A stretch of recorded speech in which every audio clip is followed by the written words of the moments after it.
It's all fun and games till someone gets shot. Welcome back to the channel, everyone. Today we're going to be talking about another leak from Bandai Namco. First off, let's address the last one. The last one seems to be 100% fake. I had multiple people reach out to me and explain to me why.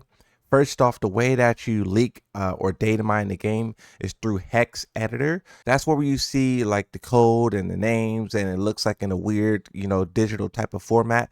The picture that we had, and I'll go ahead and show a picture on the screen because it's 100% fake, right? But the picture that we had, it just shows like an empty file, and it just shows the character name Daigo Kazama. And it was basically explained to me that anyone could make that, anyone can produce that, and that's not how Bandai Namco code their games. So when I heard that, I was like, okay, this leak is fake. But I still think the conversation was very interesting, which is why I wanted to have it. Tekken may decide to do a future Kazama at some point in time, but it doesn't seem like now will be that time. So you guys, if you wanted that to be the character, breathe a sigh of relief because it doesn't seem like it's going to happen. Now we have this other leak here, and this other leak, it could or it could not be true. This one was posted by another person who posts kind of credible things. Only time will tell if it's really credible. But the reason why I truly want to talk about this is because it is something that has been eating me alive when it comes to Bandai Namco, and I'm kind of sick of them treating the franchise in this way. So I'll go ahead and read the tweet. It says, breaking, sources close to Bandai Namco have leaked the final character for Season 3 of Tekken 8 ahead of Carnival Breaker. According to them, the guest character will be Kirito from Sword Art Online in order to cross-promote the upcoming Sword Art Online game by Bandai Namco. So this here would be, if true, right? We don't know if it's true, but if true, this will be the second time where Bandai Namco used their guest character slot to cross-promote. The first time was with Clive. No one wanted Clive. No one. No one was thinking about the guy. No one wanted the guy. Even Final Fantasy players didn't want Clive because according to Square Enix themselves, that game flopped on release. It underperformed. So Bandai Namco used a guest character spot at the time to cross promote some other thing, which means they're only really thinking about the financials. They're only really thinking about money. Like, oh, how can we make money, Tekken 8, right? And then if they do that same thing again with another sword character, with another, I've been talking a lot about animes and what animes I think can show up. Sword Art Online, they may have a big audience. I'm not going to say that they don't. I'm not going to say I don't hear the name. I definitely hear the name, but I never hear the name in association with Tekken. I never. So if Bandai Namco really puts this character in Tekken 8 because they want to promote their other game, they will be doing the same thing with Clive, which is just thinking solely about money and solely about how can we do this and how can we do that, and screw what the players want. And I am tired of that though.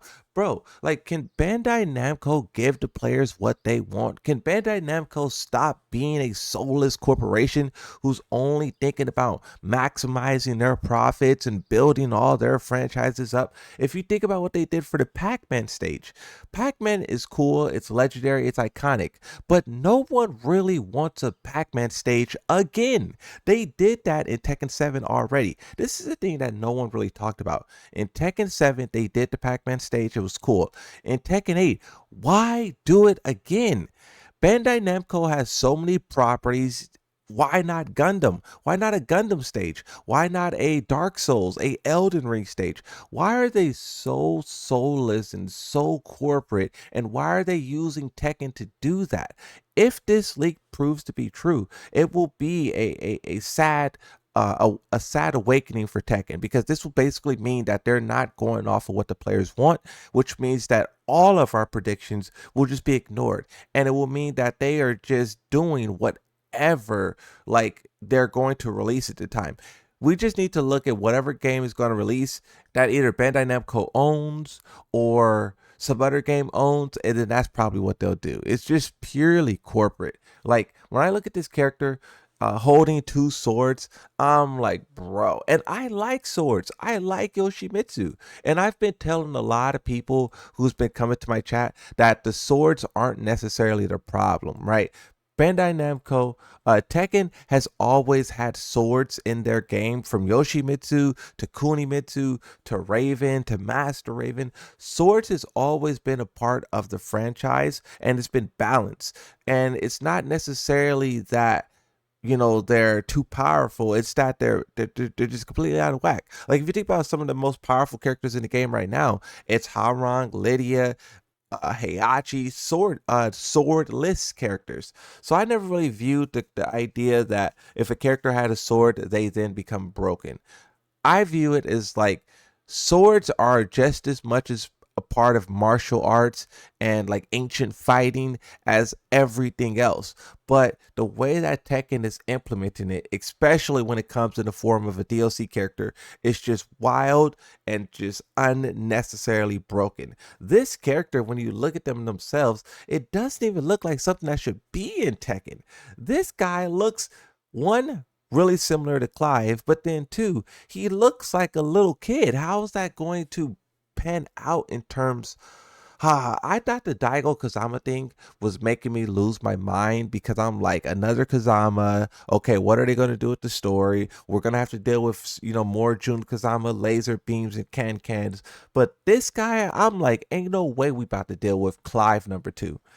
Ain't no way we about to deal with Clive number 2. This is the biggest waste, bro. Clive did nothing to grow Tekken.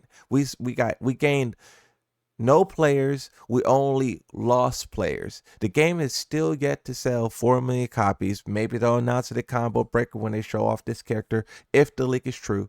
But it's just so sad to see Bandai Namco treating the franchise this way. Tekken players deserve more than to have their game be used as a billboard just to sell like other products. Like even when the game was released and the developers sat there and they said that the Tekken Lounge itself was used, is the Tekken Lounge itself is kind of like advertisement on the ceiling. If a corporation wants to pay 850,000, they can, and then they could display whatever they want on the ceiling, on the walls. It's like, bro, that's what like what? You're just openly saying that this game is just a billboard. And then the same thing with the New York stage. It's just a billboard. It's just in-game ads in a full game product.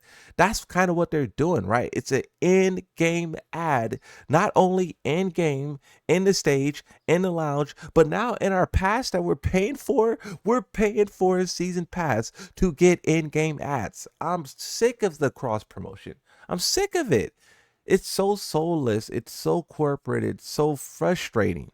I'm not even the one who wants like Baki and Tifa, or Kiri Kazama. I don't even want those. I think that those characters are cool, but it's not something that I'm truly interested in. But at least it has a soul behind it. At least the players are passionate. At least the players like are really thinking about things that can elevate the franchise and bring a unique flair to the game. They're not just thinking about like, oh, what's some cool cross promotion here, let's make some money. Like they're thinking about, what do they want? What is fun? What is awesome?